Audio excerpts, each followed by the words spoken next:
हमारे खुदावंद यीशु की अंजील मुकद्दस लूका के मुताबिक उसका 8वां बाब 19 से 21 आयत तक। एक दिन यीशु की माँ और भाई यीशु के पास आए, मगर हजूम के सबब से उस तक पहुँच न सके और उसे खबर दी गई कि तेरी माँ और तेरे भाई बाहर खड़े तुझसे मिलना चाहते हैं।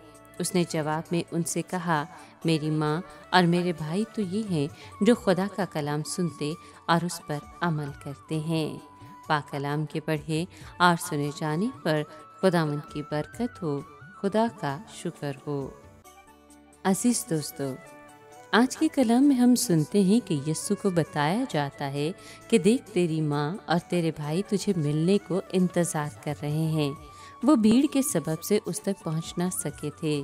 खुदावंद का जवाब ये था कि मेरे साथ हकीकी रिश्ता कुदरती बंधनों का रिश्ता नहीं है, बल्कि इसका इन्हिसार खुदा के कलाम की फरमाबरदारी पर है।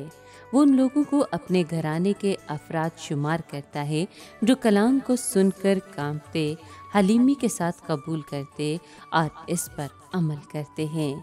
उसके रूहानी ख़ानदान को कोई भीड़ उससे मुलाकात से रोक नहीं सकती।